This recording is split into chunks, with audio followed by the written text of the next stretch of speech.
On September 19, 2025, the world paused. In a hall filled with diplomats and generals, the government of Burkina Faso announced a $5 billion military modernization plan, an investment so bold that it instantly reshaped the way Africa is seen on the world stage. For decades, this small West African nation had been treated as little more than a frontier of instability, a fragile line on the map where foreign powers drew borders and left behind weak armies. But under the command of President Ibrahim, everything has changed. What began as scattered militia and underfunded units is now transforming into a modern force of more than 86,000 soldiers, equipped with new technology, hardened by desert campaigns, and backed by a vision of national sovereignty. For many observers, this is not simply a military upgrade, it is a declaration of independence, a warning to those who once believed Africa would remain forever dependent. And the question lingers: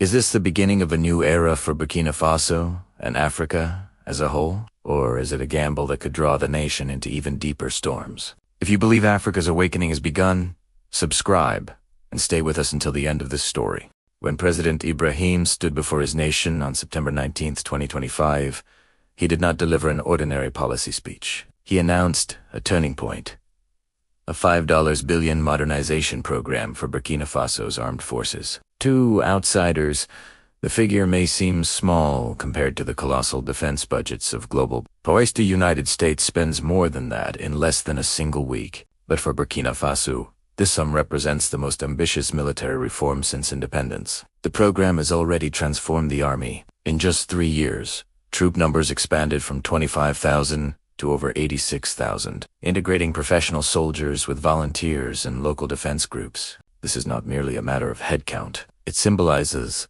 the unification of a nation once fragmented by insecurity. For the first time in decades, Burkina Faso's borders are no longer viewed as empty lines, vulnerable to infiltration, but as lines defended by a determined people. The modernization effort goes beyond weapons. It includes tactical restructuring, joint training exercises, and the adoption of a doctrine that sees every citizen as part of the defense network. Emphasized that this was not about creating a war machine, but about building resilience, ensuring that Burkina Faso can withstand external pressure and internal threats alike. Critics abroad may dismiss it as a show of strength, but within the Sahel, the announcement sent ripples of hope.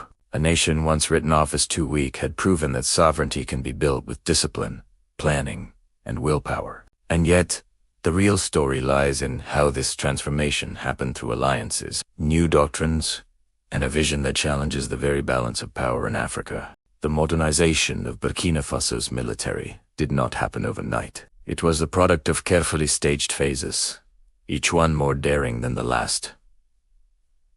Phase 1 was acquisition. Within months of taking office, contracts were signed with suppliers from China, Russia, and regional partners. Cargo planes landed in Ouagadougou, carrying armored vehicles, surveillance, drones, and advanced communications systems. For the first time, soldiers could match their adversaries, not just with courage, but with tools that actually leveled the battlefield. Phase 2 was education. Hundreds of officers were sent abroad to Moscow, Ankara, Darfur, advanced training. Others studied within Africa, in academies newly established under Sahel cooperation. These young commanders returned home not only with tactical knowledge, but with renewed conviction. Burkina Faso could develop a doctrine of its own rather than borrow endlessly from colonial handbooks. Phase 3 was integration. Local defense volunteers, once dismissed as ragtag militias, were brought into structured units. They received uniforms, ranks, and pay. Villagers who had once fought with hunting rifles now stood in line with standardized equipment, saluting a national flag. The message was clear. Every citizen could be part of a total peopleless defense. The true climax came during a national parade in Ouagadougou. Tanks rolled down the boulevard. Columns of disciplined troops marched with precision. Overhead, drones buzzed in tight formation. For a country once portrayed in Western headlines as too fragile to survive, Tease was no mere. Displayed was a declaration. Cameras broadcasted images across Africa. Burkina Faso was standing tall, but every declaration invites a response, and the world was quick to react. The world did not watch in silence. The unveiling of a modernized army in Burkina Faso triggered waves of reaction far beyond West Africa. In Moscow and Beijing, officials openly praised President Ibrahim's bold reforms. Russian advisors highlighted the discipline of units, while Chinese media called it a model of African resilience. Both countries saw an opportunity. By supporting Burkina Faso, they strengthened their own foothold in a region long dominated by France and the United States. Across the Middle East, nations like Iran, Turkey, and Egypt expressed solidarity. Military exchanges expanded, with Turkish drones and Egyptian trainers quietly arriving in Ouagadougou. For these partners, helping Burkina Faso was not charity, was a chance to prove that Africa could stand on its own, without Western oversight. In stark contrast, the West remained uneasy. Washington and Paris issued cautious statements, stressing concerns about regional stability.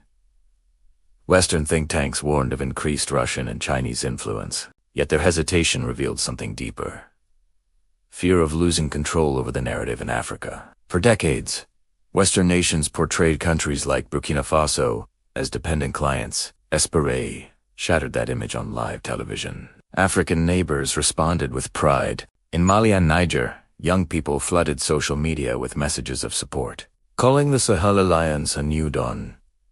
Even outside the region, from Ghana to South Africa, commentators began asking, if Burkina Faso can do this, why not us? The parade was more than a show of force. It was a psychological shift. For Africans, it was proof that sovereignty could be reclaimed. For Western capitals, it was a reminder that the ground beneath their influence was crumbling. And as the echoes of marching boots faded, a new question arose. What would this transformation mean for ordinary citizens struggling to live, work, and hope beyond the shadow of war? For ordinary citizens of Burkina Faso, the military reform has meant far more than parades or political speeches. It has altered daily life. The first and most visible impact is security. In 2022, insurgents controlled nearly 60% of Burkina Faso's territory. Villagers lived in fear of sudden raids, kidnappings, and improvised bombs. Today, government forces claim to control over 3/4 of the country. Roads once abandoned are now guarded, markets reopen, and farmers return to their fields. Mothers who once kept children indoors now allow them to attend school again. The second impact is employment. Expanding the army from 25,000 to 86,000 created tens of thousands of jobs, not only for soldiers but also for mechanics, drivers, engineers, and suppliers. Tailors sew uniforms, farmers supply food rations, and construction crews build new barracks. What was once a fragile economy tethered to foreign aid now sees the beginnings of Equally important is the psychological effect. For years, citizens felt abandoned by weak institutions. Today, the sight of disciplined soldiers patrolling their streets fosters pride and reassurance. A farmer in the Sahel no longer feels defenseless. A teacher in Ouagadougou no longer doubts the future. Still, challenges remain. Security has improved, but not all insurgents are gone. Economic opportunities have grown, but inflation and poverty persist. As Campbell has raised expectations, citizens now demand not only safety, but also prosperity. And that demand pushes the story from civil society into the heart of politics. The military transformation has also reshaped Burkina Faso's political landscape. What began as a security initiative has evolved into a foundation for national legitimacy. Under President Ibrahim, the expansion of the armed forces has become a symbol of sovereignty. His government positions itself as the defender not only of territory but of dignity, resisting foreign influence and reclaiming control over national resources. This narrative resonates deeply among citizens who for decades watched outside powers dictate policy from afar. Politically, the reform has neutralized opposition groups that once criticized as inexperienced. By delivering tangible results, greater security, restored markets, and stronger borders, he has silenced many doubters. In villages and towns, loyalty to the government now often flows directly through the uniformed presence of the army. The regional alliances built around this reform have also shifted geopolitics. By binding Burkina Faso with Mali and Niger in the Sahel coalition, has created a political shield against external pressure. What one country might not withstand alone, 3 nations can resist together. But the success carries risks. A stronger military may tempt leaders to lean too heavily on force, overshadowing democratic institutions. International critics warn of an authoritarian turn, while supporters argue that extraordinary times demand extraordinary measures. For citizens, however, the calculus is simple. A state that protects them earns their trust. In the eyes of many, he has done more in 3 years than decades of governments before him. And now, the question extends beyond Burkina Faso. How does this rising power appear from Washington, Paris, and beyond? From Washington, the rise of Burkina Faso under Ibrahim is viewed with both caution and unease. For decades, the United States has measured African nations through the lens of aid dependency, counterterrorism, cooperation, and alignment with Western interests. Burkina Faso's pivot, investing billions in self-reliance and forging partnerships beyond the West, disrupts that model. American analysts often compare numbers. They note that the U.S. defense budget surpasses $800 billion annually, while Burkina Faso's entire modernization plan costs only $5 billion. Yet, the impact is disproportionate. With a fraction of the funds, has expanded his army threefold, reclaimed territory, and stabilized local governance. Too many in Washington, this raises an uncomfortable question. Is efficiency in defense something the United States could learn from a small African nation? Beyond budgets, there is strategy. By working with Russia, China, and Turkey, Burkina Faso signals a multipolar future where African states no longer default to the West. This troubles us policymakers who fear losing influence over a region critical to global resource flows from gold to uranium. The American public, however, rarely hears this story. In mainstream U.S. media, Burkina Faso appears only in passing, often tied to conflict or humanitarian crises. Few outlets frame reforms as a story of empowerment. And yet, for those who look deeper, it forces reflection. Why does a nation with so little achieve so much, while powerful countries often struggle to produce stability abroad? This dissonance sets the stage for the broader international debate. Beyond Washington, the world is watching Burkina Faso's transformation with sharply divided opinions. In Europe, especially in Paris, the announcement stings. For decades, France was the dominant security partner in the Sahel, deploying troops, funding operations, and dictating terms. Today, those bases are gone, and Burkina Faso's parade grounds featured Chinese armored vehicles and Russian artillery instead of French equipment. For French policymakers, it is more than a strategic loss, it is a humiliation, proof that their era of influence in West Africa is collapsing. In Beijing and Moscow, the tone is different. China presents the $2.3 billion worth of vehicles and systems it supplied not merely as sales, but as symbols of long-term partnership. Russia, for its part, gains influence through training, logistics, and shared doctrine. Both capital C in Burkina Faso. A laboratory for a multipolar order, where the West is no longer the gatekeeper of African security. Other African nations are taking notes. Leaders in Mali, Niger, and even further afield in Chad and Guinea watch closely, wondering whether Burkina Faso's model could be replicated. Could sovereignty be secured not by pleading for aid, but by pooling resources, rewriting doctrine, and embracing diversified partnerships? For many, has shifted the conversation from survival to strategy. Yet, critics warn of dangers. due to China dependency on Russian logistics, and the sheer financial burden of maintaining 86,000 troops may strain Burkina Faso. In the long run, some argue that a fragile economy cannot sustain such ambition without consequences. Still, the symbolism is undeniable. In the eyes of the global South, Burkina Faso's rise is a statement. Africa will no longer wait for permission to define its destiny. And with that, the debate moves to a continental scale. Could this new model of sovereignty ignite a broader African awakening? Across the African continent, the news of Burkina Faso's $5 billion military upgrade echoed like a drumbeat of possibility. For decades, African states have lived under the assumption that their security must be guaranteed by others. By French bases, American drones, or United Nations missions. Declaration challenges that assumption head-on. In West Africa, young people see Burkina Faso's modernization as a symbol of defiance and dignity. Social media in Mali, Niger, and Guinea buzzed with messages of admiration.